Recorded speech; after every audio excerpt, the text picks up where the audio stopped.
இந்த வீடியோல 12th standard English unit 2 prose a nice cup of tea இந்த லெசனுடைய full lesson explanation பார்க்க போறோம். ஜார்ஜ் ஆர்வெல்ன்றது தான் ஆத்தருடைய நேம். இவர் டீ எவ்வளவு சூப்பரா போடணுன்றதுக்கான ஒரு 11 ரூல்ஸ் கொடுத்திருக்கிறாரு. Read the following essay in which George Orwell highlights the distinctive features of preparing a nice cup of tea. So இந்த கீழே கொடுக்கப்பட்டுள்ள எஸ்ஏ கட்டுரை இது ஒரு லெசன் நம்ம சொல்லலாம். இதுல ஜார்ஜ் ஆர்வெல் ஹைலைட் பண்ணியிருக்காரு. ஸோ தனித்துவமா இருக்கிற குணங்களை டிஸ்டிங்டிவ் ஃபீச்சர்ஸ் அதை ஹைலைட் பண்ணி சொல்லியிருக்கிறாரு. இதெல்லாம் பண்ணணும், அப்படி பண்ணோம்னா நமக்கு ஒரு நல்ல கப் ஆஃப் டீயை நம்ம ரெடி பண்ண முடியும் அப்படின்னு சொல்லியிருக்காரு. If you look up tea in the first cookery book that comes to hand you will probably find that it is அன்மென்ஷன்ட்.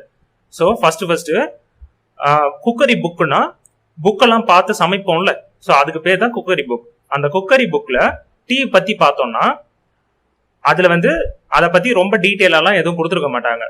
R at most you will find a few lines of sketchy instructions. அதிகபட்சம் ஒரு சில line தான் கொடுத்துருப்பாங்க. அதுலயும் sketch மாதிரி போட்டு instruction சொல்லியிருப்பாங்க. which give no ruling on several of the most important points. அதுலயும் சும்மா லைட்டா தான் கொடுத்துருப்பாங்க. ஸோ இப்படி டீ போடணும் அப்படின்ற மாதிரி தான் கொடுத்துருப்பாங்களே தவிர அதுக்கு ரூல்ஸ் மாதிரி எல்லாம் தெளிவா கொடுத்துருக்க மாட்டாங்க. நிறைய இம்பார்ட்டன்ட் பாயிண்ட்ஸ் எல்லாம் அதுல கொடுத்துருக்க மாட்டாங்க. This is curious. ஸோ இது போல டீ எல்லாம் டீ பத்தி அந்த குக்கரி புக்ல கொடுக்காதது ரொம்ப ஆச்சரியமாவும் ஆர்வமாவும் இருக்கு.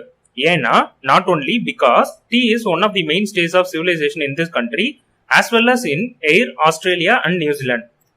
ஏன்னா ஒரு காரணம் என்ன சொல்றாங்கன்னா சிவிலைசேஷன் பழங்காலத்துல நாகரீகங்கள்லாம் சொல்லுவாங்கல்ல, அதுல டீன்றது ரொம்ப முக்கியமான பங்கு வகிச்சுது. இன் திஸ் கண்ட்ரி இவர் பிரிட்டனை சேர்ந்தவர், பிரிட்டன் கண்ட்ரியில சொல்றாரு. அது மட்டும் இல்லாம மற்ற கண்ட்ரி எல்லாம் என்னன்னு சொல்றாருன்னா எய்ர்னா அயர்லாண்டுன்னு சொல்லுவாங்க. ஸோ இங்கிலாந்துக்கு பக்கத்திலே இருக்கும், அதாவது பிரிட்டனுக்கு பக்கத்திலே இருக்கும், அயர்லாண்டுன்னு சொல்லுவாங்க. ஆஸ்திரேலியா நம்மளுக்கு தெரியும், நியூசிலாந்து. ஸோ இந்த கண்ட்ரி இல்லாலும் அங்க உள்ள நாகரீகத்துல டீ ரொம்ப முக்கியமான விஷயம். அப்படி இருந்தும் அதை பத்தி அந்த குக்கரி புக்ல கொடுக்கலையாம். அது மட்டும் இல்லாம இன்னொரு காரணம் என்னன்னா, but because the best manner of making it is the subject of violent disputes. So இந்த காரணத்தினாலையும் அது ஆர்வமா இருக்கு.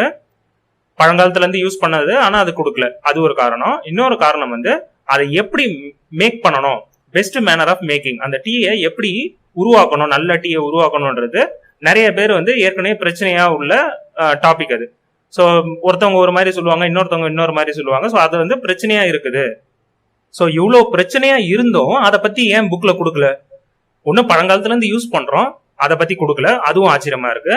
அதே போல ஒரு டீயை எப்படி மேக் பண்ணுன்றது தெளிவா இருந்தா பரவாயில்ல, அதை புக்ல கொடுக்க தேவையில்ல. அதுல நிறைய பிரச்சனைகள் இருக்கு, வயலண்ட் டிஸ்பியூட்ஸ்னா அதுல நிறைய சண்டைகள்லாம் இருக்கு. அப்போ அதை பத்தி புக்ல தெளிவா கொடுத்துருக்கணும்ல, ஏன் கொடுக்கலன்னு இவருக்கு ஆச்சரியமா இருக்கு. when I look through my own recipe for the perfect cup of tea, அவருடைய ரெசிபி, அதாவது அவர் ப்ரிப்பேர் பண்ற மெத்தட், அதை வச்சு பெர்ஃபெக்ட் கப் ஆஃப் டீ எப்படி மேக் பண்ணணும்னு பார்த்தாருன்னா, I find no fewer than 11 outstanding points. அவருக்கு தெரிய வர்றது என்னன்னா 11 ரொம்ப முக்கியமான பாயிண்ட்ஸ் அதுல இருந்து தெரிய வருது. On perhaps 2 of them there would be pretty general agreement. So அந்த 11 பாயிண்ட்ல ரெண்டு பாயிண்ட்ல எல்லாருமே ஒத்துப்பாங்க. ஸோ அது ரொம்ப கரெக்டான பாயிண்ட்ன்ற மாதிரி அவர் சொல்றாரு. எந்த பிரச்சனையும் இருக்காது அதுல. பட் அட்லீஸ்ட் 4 others ஆர் அக்யூட்லி கான்ட்ரவர்சியல். ஆனா அந்த 11 பாயிண்ட்ல அட்லீஸ்ட் மினிமம் குறைஞ்சபட்சம் 4த்துல ரொம்ப கான்ட்ரவர்சியா இருக்கும், ரொம்ப பிரச்சனையாவே இருக்கும். இவர் சொல்றது மத்தவங்க ஒத்துக்க மாட்டாங்க, அது மாதிரி இருக்கும். ஸோ இந்த பாயிண்ட்ல எல்லா வேர்டுக்கும் மீனிங் பார்த்தோம். பெர்ஹாப்ஸ்னா ஒரு வேலை. ஸோ ஒரு வேலை இல்ல அநேகமா அந்த 2 பாயிண்ட் எல்லாருமே ஒத்துப்பாங்க. ஆனா 4 பாயிண்ட் ரொம்ப பிரச்சனையா உள்ள பாயிண்ட் அப்படின்னு சொல்றாரு. Here are my own 11 rules every one of which I regard as golden. So கீழே அந்த 11 ரூலும் கொடுத்துருக்காங்க. அதுல இவர் எல்லாத்தையுமே அந்த 11 ரூலையுமே ரொம்ப இம்பார்ட்டன்ட் சொல்றாரு. கோல்டன்னா ரொம்ப இம்பார்ட்டன்ட் சொல்றாரு. அதுல first of all one should use Indian or Ceylonese tea. So முதல் பாயிண்ட் என்னன்னா, இந்தியாவை சார்ந்த அந்த டீ தூளோ இல்ல சிலோனிஸ்னா சிலோன், ஸ்ரீலங்கான்னு சொல்லுவோம்ல, அந்த கண்ட்ரியோடைய டீயோ யூஸ் பண்ணும். China tea has virtues which are not to be despised nowadays.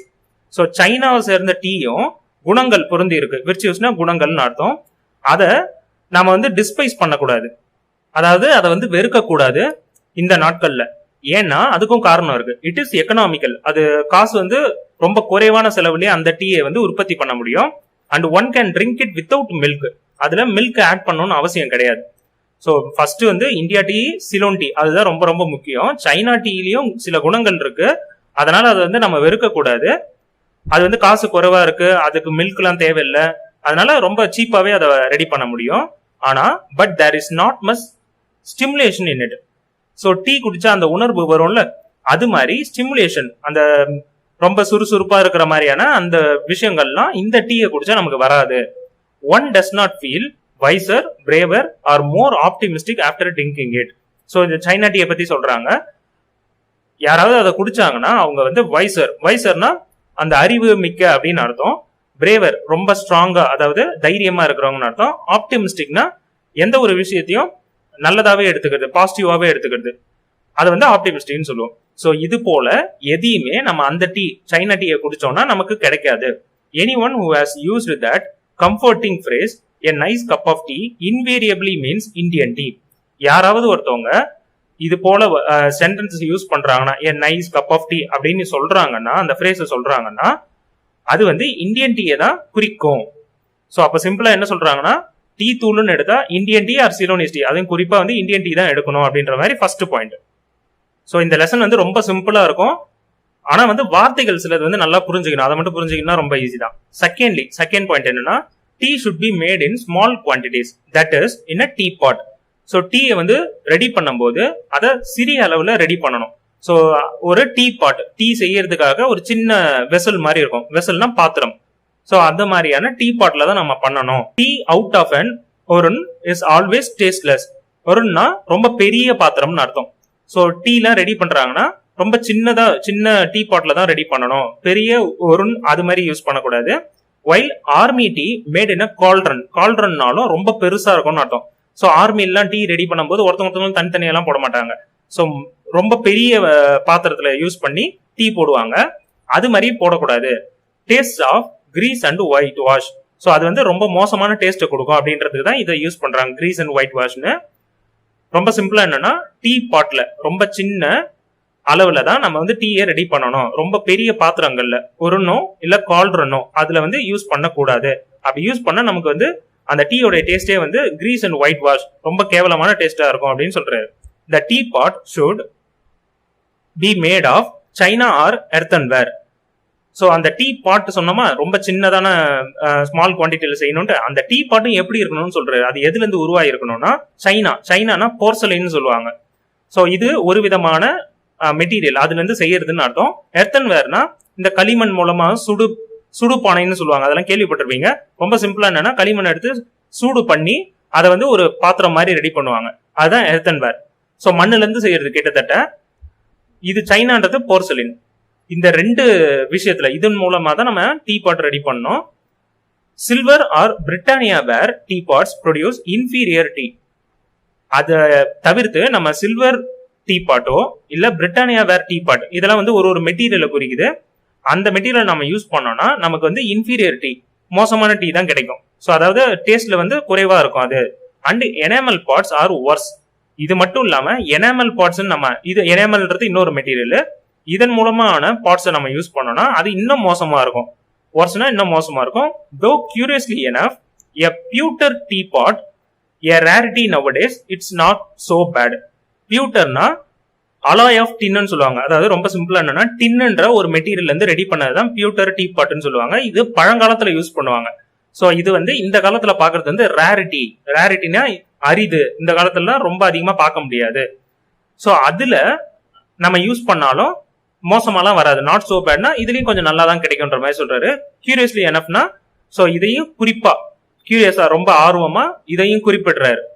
So first China எர்த்வேர் அதுல பண்ணலாம், இல்ல பியூட்டர் டீ பாட்லயும் நல்லா தான் இருக்கும். ஆனா சில்வர், பிரிட்டானியா வேர், எனாமல் இதெல்லாம் பண்ணக்கூடாது. Thirdly the pot should be warmed before hand. So மூணாவது பாயிண்ட் என்னன்னா, பிஃபோர் ஹேண்ட், அதாவது அந்த டீ போட ஆரம்பிக்கிறதுக்கு முன்னாடி நம்ம அந்த டீ பாட்டை வந்து சூடு பண்ணோம். ஸோ அந்த டீ பாட்ல முதல் என்ன பண்ணுவாங்கன்னா, அந்த டீ தூள்லாம் போட்டு அதை நல்லா கொதிக்க வச்சு, அந்த கொதிக்க வச்சதுக்கு அப்புறம் அதுல இருந்து ஒரு லிக்விட் கிடைக்கும்ல, அந்த டிகாக்ஷன் சொல்லுவாங்க. அது வந்து கிடைக்க வைப்பாங்க, அதாவது செய்ய வைப்பாங்க. அதை this is better done by placing it on the hob. So அதை செய்யறதுக்கு முன்னாடி, அந்த டிகாக்ஷன் ரெடி பண்றதுக்கு முன்னாடி இந்த டீ பாட்டை வந்து நம்ம சூடு பண்ணி வைக்கணும். ஸோ அதை எப்படி பண்ணோம்னா, டைரக்டா பிளேசிங் இட் அந்த ஹாப்னா, இந்த ஸ்டவ்ல வந்து அந்த நெருப்பு வரும்ல, அந்த இடத்த தான் ஹாப்னு சொல்லுவாங்க. டைரக்டா அடுப்புல வைக்கணும் அப்படின்றதான் சொல்றாங்க. than by the usual method of swirling it out with hot water. So இதை நம்ம பண்ணணும், டைரக்டா அடுப்புல வைக்கணும். அதை பண்றதுக்கு பதிலா சுடு தண்ணியில வந்து ஸ்வில்லிங் இட் அவுட்னா, இந்த ரின்ஸ் பண்றதுன்னு சொல்லுவாங்க, அதாவது கழுவுறது. அந்த பாத்திரங்கள்லாம் சுடு தண்ணியில கழுவுவாங்கல்ல, அது மாதிரி யூஸ்வலா பண்றத பண்ணக்கூடாது. டைரக்டா அதை அடுப்புலயே வச்சு அதை சூடு பண்ணோம். ரொம்ப சிம்பிளா என்னன்னா, சுடு தண்ணியில நம்ம இப்போ கிளீன் பண்ற மாதிரி பண்ணக்கூடாது, அதை டைரக்டா அடுப்புல வச்சு சூடு பண்ணோம் அப்படின்னு சொல்றாரு, அந்த பாத்திரத்தை மட்டும். ஃபோர்த்லி, த டீ ஷுட் பி ஸ்ட்ராங். 4வது பாயிண்ட் என்னன்னா, அந்த டீ வந்து ஸ்ட்ராங்கா இருக்கணும். எவ்வளவு அளவுக்கு ஸ்ட்ராங்கா டீ போடுங்கன்னு சொல்லுவாங்கல்ல, அதை தான் சொல்றாங்க கடையில நம்ம சொல்றத. ஸோ அந்த அளவு எப்படி இருக்கும்னா, ஃபார் அ பாட் ஹோல்டிங் எ குவார்ட். குவார்ட்னா ஒரு பாட்டுடைய அளவை குறிக்கிறாங்க. ஸோ இப்போ நம்ம லிட்டர்ல சொல்லுவோம்ல, அது மாதிரி அங்க வந்து குவார்ட்னு சொல்லுவாங்க. இதனுடைய அளவு வந்து லிட்டர்ல கிட்டத்தட்ட பார்த்தோன்னா 1.13 லிட்டர். 1.13 லிட்டர் தான் குவார்ட்னு சொல்லுவாங்க. ஸோ அந்த அளவு கொண்ட பாட்டில் if you are going to fill it nearly to the brim, அதை ஃபுல்லா, அந்த பாட்டை வந்து ஃபுல்லா அந்த கழுத்து பகுதி வரைக்கும் நம்ம ஃபுல்லா நிரப்புறோம்னா 6 heaped teaspoons would be about right. அதுல நம்ம 6 டீஸ்பூன் அளவுக்கு டீ தூளை போடணும் அப்படின்னு சொல்றாங்க. ஸோ கிட்டத்தட்ட 1.13 லிட்டருக்கு 6 ஸ்பூன் டீஸ்பூன் போடணுன்றது தான் point. In a time of rationing, this is not an idea that can be realized on every day of the week. So ரேஷனிங்னா ரொம்ப சிம்பிளா என்னன்னா, இந்த போர்லாம் நடக்கும்ல, வார் டைம்ல எல்லா பொருட்களும் அளவு வந்து அதிகமா கிடைக்காது. இப்போ ஃபார் எக்ஸாம்பிள் டீ தூள்லாம் வந்து கரெக்டான அளவு வந்து கிடைக்காது மக்களுக்கு. ஸோ அதை தான் ரேஷனிங்னு சொல்லுவாங்க. போர் புரிகிற டைம்ல பொருட்கள்லாம், மக்களுக்கு அத்தியாவசிய பொருட்கள்லாம் அந்த அளவுக்கு நிறைய கிடைக்காது அப்படின்னு அர்த்தம். ஸோ அந்த டைம்ல 6 ஸ்பூன் வந்து டீஸ்பூன் வந்து நம்ம வந்து யூஸ் பண்ணோம்னா, அதை வந்து daily, every day of the week, daily ஒரு வாரத்திலையும் டெய்லி வந்து அதை நம்மளால பண்ண முடியாது. ரொம்ப சிம்பிளா வார் டைம்ல நம்மளால 6 டீஸ்பூன் அளவுக்கு டெய்லி யூஸ் பண்ண முடியாதுன்னு சொல்றாங்க. But I maintain that 1 strong cup of tea is better than 20 weak ones. இருந்தாலும் நான் என்ன சொல்லுவேன்னா, அப்படின்னு ஆத்தர் சொல்றாரு, நான் என்ன சொல்லுவேன்னா, ஒரு ஸ்ட்ராங் கப் ஆஃப் டீ போட்டு குடிச்சாலும் பரவாயில்ல, அதை விட நான் 20 வீக்கான டீயை குடிச்சேன்னா அது வேஸ்ட். அதாவது 20 வீக் டீயை குடிக்கிறதுக்கு பதிலா நான் ஒரு ஸ்ட்ராங் கப் ஆஃப் டீயை குடிச்சாலே எனக்கு போதுமானது அப்படின்னு சொல்றாரு. All true tea lovers not only like their tea strong. So tea பிடிக்கிற எல்லாம், டீ பிடிக்கும் அப்படின்னு சொல்லுவாங்களா, டீ லவர்ஸ், அவங்களுக்கு எல்லாருமே, உண்மையா இருக்கிறவங்க எல்லாருக்குமே டீ வந்து ஸ்ட்ராங்கா வேணும்ன்றது தான் முக்கியமான point. But like it little stronger with each year that bosses. அது மட்டும் இல்லாம அவங்களுக்கு டீ வந்து ஸ்ட்ராங்கா இருக்கணும்னு மட்டும் இல்லாம ஒரு வருஷமும் போக போக, ஸோ அவங்க குடிச்சு பழக்கப்படுறாங்க டீயே, அது ஒரு வருஷமும் போக போக அதை இன்னும் ஸ்ட்ராங்கா வேணும், இன்னும் ஸ்ட்ராங்கா வேணும்னு கேட்பாங்க. ஸோ அதை தான் இங்க சொல்றாங்க, a fact which is recognized in the extra ration issued to old age pensioners. So இந்த வயசான பென்ஷன் வாங்குறவங்க இருக்கிறாங்கல்ல, அவங்கள வச்சு இதை ப்ரூவ் பண்றாங்க. எப்படின்னா, ஒரு வருஷமும் ஆக ஆக அந்த பென்ஷன் வாங்குறவங்களுடைய எக்ஸ்ட்ரா ரேஷன், அவங்களுக்கு கொடுக்கப்படுற பொருட்கள்னு அர்த்தம். ரேஷன்னா இங்க அந்த எக்ஸ்ட்ரா ரேஷன் பொருட்கள் வந்து அதிகமா கொடுக்க வேண்டியதா இருக்குது.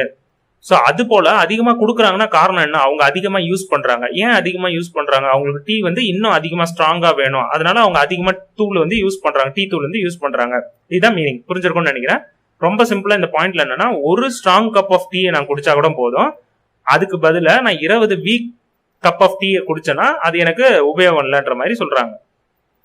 Next 5th point, that tea should be put straight into the pot. So அந்த டீயை ஸ்ட்ரெயிட்டாவே அந்த பாட்ல வைக்கணும் அப்படின்னு சொல்றாங்க. அதான் ஏன் அப்படி சொல்றாங்கன்னா, no strainers, muslin bags or other devices to imprison the tea. ஸ்ட்ரெயினர்ஸ்னா இந்த வடிகட்டுறது, டீ தூளை வடிகட்டுவாங்கல்ல அது. முஸ்லின் பேக்ஸ்னா டீ பேக். ஸோ டீ தூளை வந்து ஒரு பேக்ல போட்டு அதை வந்து கொதிக்க வைப்பாங்க. ஸோ அது மாதிரியும் பண்ணக்கூடாது. ஆர் அதர் டிவைசஸ், இது போன்ற மற்ற டிவைஸ்லாம், மற்ற பொருட்கள்லாம் யூஸ் பண்ணி நம்ம டீயை வந்து அடைச்சி வைக்க கூடாது. ஸோ அதை வந்து ரொம்ப சிம்பிளா, ரொம்ப ஃப்ரீயா விடணும்ன்றது தான் சொல்றாங்க. டீயை வந்து டைரக்டா டீ பாட்ல அந்த டீ தூளை போடணும். In some countries tea pots are fitted with little dangling baskets under the spout to catch the stray leaves. So இது ரொம்ப முக்கியமான பாயிண்ட். சில கண்ட்ரியில வந்து டேங்லிங் பேஸ்கெட்னா தொங்க விட்டுருப்பாங்க. எந்த இடத்துலனா ஒரு பெரிய பாத்திரத்துல அந்த டீயை கொதிக்க வைக்கிறாங்கன்னா அதுல இருந்து ஒரு பைப்பு மாதிரி கீழே வரும், ஒரு டேப் மாதிரி. ஸோ அந்த டேப்பை திறந்தோம்னா அந்த டீயோட அந்த லிக்விட் வந்து அந்த டிகாக்ஷன் வந்து கீழே வரும். ஸோ அதை வந்து ஃபில்டர் பண்றதுக்கு ஒரு பேஸ்கெட் மாதிரி ஒரு கூடை மாதிரி அந்த இடத்துல தொங்க விட்டுருப்பாங்க. அதன் மூலமா அதை ஃபில்டர் பண்ணுவாங்க. ஸ்பவுட்னா அந்த டேப் மாதிரி வெளியே வருது இல்ல, ஸோ அதன் வழியா அந்த லிக்விட் வெளியே வருது அந்த பாத்திரத்துல இருந்து, அதை தான் ஸ்பவுட்னு சொல்லுவாங்க. அதுக்கு கீழே தொங்க விட்டுருப்பாங்க. ரொம்ப சிம்பிளா என்னன்னா ஒரு பெரிய பாத்திரம் இருக்கு, அதுல இருந்து ஒரு டேப் மாதிரி ஒரு வழி இருக்குது. அந்த டேப்பை திறந்தோம்னா நம்ம இப்ப டேப்பை திறந்தா தண்ணி வர மாதிரி, ஸோ இதுல டேப்பை திறந்தா அந்த லிக்விட் வெளியே வரும். அதுக்கு கீழே அந்த டேங்லிங் பேஸ்கெட்டை வச்சோன்னா அது அந்த ஸ்ட்ரே லீவ்ஸ், டீ தூள்ல அந்த லீவ்ஸ் எல்லாம் எக்ஸ்ட்ரா இருக்கும். ஸோ நம்ம அந்த டீ வந்து டீ லீவ்ஸ்ல இருந்து தான் எடுக்கிறோம், இலையில இருந்து தான் எடுக்கிறோம். அதை அரைக்கும் போது அதுல சின்ன சின்ன இலையெல்லாம் அதுல தங்க தான் செய்யும். அது போல இருக்கிறத நம்ம ஃபில்டர் பண்ணி சில கண்ட்ரியில எடுக்கிறாங்க, which are supposed to be harmful. அதை வந்து ஹார்ம்ஃபுல்னு நினைச்சுக்கிட்டு அதை எடுக்கிறாங்க. Actually one can swallow tea leaves in considerable quantities without ill effect. ஆனா உண்மையா பார்த்தோம்னா, ஆக்சுவலா பார்த்தோம்னா நம்ம டீ லீவ்ஸை அப்படியே வெறும்லே அப்படியே எடுத்துக்கலாம், ஸ்வாலோ, அதை முழுங்கலாம். அதுல எந்த பிரச்சனையும் கிடையாது, உடம்புக்கு எந்த கெடுதியும் கிடையாது. ரொம்ப சிம்பிளா அதை வடிகட்ட கூடாது அப்படின்றதான் meaning. And if the tea is not loose in the pot it never infuses properly. So அந்த டீயை வந்து நம்ம ஃப்ரீயா விடல, டீ இஸ் நாட் லூஸ்னா அந்த டீயை டீ பேக்லயோ, ஸோ ஃபர்ஸ்ட் நம்ம பார்த்தோம்ல அதை வடிகட்டுறதோ இல்ல டீ பேக்லயோ இல்ல வேற ஏதாவது ஒரு மிஷின்லயோ அதை யூஸ் பண்றோம்னா, அது மாதிரி எல்லாம் பண்றோம்னா அந்த டீ வந்து ப்ராப்பரா இன்ஃபியூஸ் ஆகாது. இன்ஃபியூஸ் ஆகாதுன்னா அதனுடைய நறுமணம் வந்து கரெக்டா கிடைக்காதுன்னு அர்த்தம். ரொம்ப சிம்பிளா சொல்லணும்னா அதனுடைய டேஸ்ட் கரெக்டா கிடைக்காது, அது மிங்கிள் ஆகாது, சேராது அப்படின்னு அர்த்தம். Sixthly, one should take the tea pot to the kettle and not the other way about. So tea பாட்டா நம்ம ஏற்கனவே பார்த்துட்டோம். கெட்டில்னா பிளாஸ்க், சிம்பிளா வந்து ஹாட் பிளாஸ்க் அப்படின்னு சொல்லுவாங்க. ஸோ அந்த பிளாஸ்க் மூலமா நம்ம உபயோகப்படுத்தோம்னா அந்த சூடு வந்து சீக்கிரமா போகாது, அதுக்காக உபயோகப்படுத்தும். கிட்டத்தட்ட கெட்டிலும் அதுதான். ஸோ கெட்டில்ன்றது எக்ஸாக்டா பிளாஸ்க் கிடையாது, நான் ஜஸ்ட் புரிஞ்சுக்கிறதுக்காக சொல்றேன். அந்த பிளாஸ்க் மாதிரி அதை வந்து கெட்டில்னு சொல்லுவோம். இப்போ நம்ம அந்த டீ பாட்டில் அதை வந்து கெட்டிலுக்கு நம்ம கொண்டு போனோம்.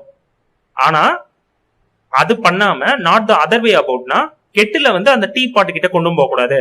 அப்படின்னா என்ன மீனிங்னா, the water should be actually boiling at the moment of impact, which means that one should keep it on the flame while one pours. அதாவது இந்த கெட்டில் இருக்குல்ல, இதை வந்து நம்ம ஃப்ளேம்லயே வச்சிருக்கணும். ஃப்ளேம்லனா தீல வச்சிருக்கணும், அதை ஹாட்டாவே வச்சுட்டு இருக்கணும். எப்போனா இந்த டீ பாட்ல இருந்து எடுத்துக்கிட்டு வந்து அந்த லிக்விட் இருக்குல்ல, அந்த டிகாக்ஷன் இருக்குல்ல, அதை எடுத்துக்கிட்டு வந்து இந்த கெட்டில்ல ஊத்தும் போது அந்த மொமெண்ட் ஆஃப் இம்பாக்ட்ல இந்த கெட்டில்ல இருக்க தண்ணி வந்து ஆக்சுவலா பாயில் ஆகிட்டு இருக்கணும், சூடாவே இருக்கணும். அதனால கெட்டில் கிட்ட நம்ம அந்த டீ பாட்டை கொண்டு வரணும். புரிஞ்சிருக்கும்னு நினைக்கிறேன். ஸோ இதெல்லாம் ரொம்ப மைன்யூட்டான விஷயம், ரொம்ப சின்ன விஷயம். அதை வந்து ஒரு ரொம்ப இம்பார்ட்டண்டா சொல்றாரு இந்த author. Next, some people add that one should only use water that has been freshly brought to the boil, but I have never noticed that it makes any difference. சில பேர் என்ன சொல்லுவாங்கன்னா, இந்த பாயிண்ட ஃபுல்லா பார்ப்போம். சில பேர் என்ன சொல்லுவாங்கன்னா, அந்த பாயில் பண்றோம்ல, அத வாட்டரை கொதிக்க வைக்கிறோம்ல, அந்த டைம் வந்து ஃப்ரெஷ்ஷா அந்த தண்ணியை முத அப்பதான் உபயோகப்படுத்தணும். ஆனா ஆத்தர் என்ன சொல்றாங்கன்னா, அது மாதிரி எனக்கு ஒன்றும் பெரிய வித்தியாசம்லாம் தெரியல. ஸோ அந்த தண்ணியை ஏற்கனவே நம்ம லைட்டா உபயோகப்படுத்தி தண்ணியா கூட இருக்கலாம், ஏற்கனவே ஃபர்ஸ்ட் வச்சிருந்த தண்ணியா கூட இருக்கலாம். அதை வந்து டைரக்டா தான் எடுத்துட்டு வந்து பாயில் பண்ணணும்னு அவசியம் கிடையாது. இந்த பாயிண்ட்டுக்கு மேலவே உங்களுக்கு நிறைய டிஃப்ரெண்ட் டைப்ஸ் ஆஃப் டீயை பத்தி கொடுத்துருக்காங்க. இது வந்து புக்ல இன்னும் தெளிவாவே தெரியும். ஸோ இது வந்து different types of tea just தெரிஞ்சுக்கிறதுக்காக இது. ஸோ இதோட இந்த வீடியோ முடிஞ்சிருச்சு. அடுத்த வீடியோல செகண்ட் பார்ட்ல 7th பாயிண்ட்ல இருந்து ரிமைனிங் பார்க்கலாம். இந்த வீடியோ உங்களுக்கு பிடிச்சிருந்தா மறக்காம லைக் பண்ணுங்க, உங்க ஃப்ரெண்ட்ஸ் கூடயும் ஷேர் பண்ணிக்கோங்க. இந்த மாதிரி யூஸ்ஃபுல்லான வீடியோஸ் உங்களுக்கு நோட்டிபிகேஷனா கிடைக்கிறதுக்கு இந்த சேனலை மறக்காம சப்ஸ்கிரைப் பண்ணிக்கோங்க. இந்த சேனல் பத்தின அப்டேட்ஸ் கிடைக்கிறதுக்கும் டெலிகிராம் சேனல்ல ஜாயின் பண்ணிக்கோங்க. அதனுடைய லிங்க் வந்து நான் டிஸ்கிரிப்ஷன்ல கொடுத்துருக்கேன். தேங்க்ஸ் ஃபார் வாட்சிங்.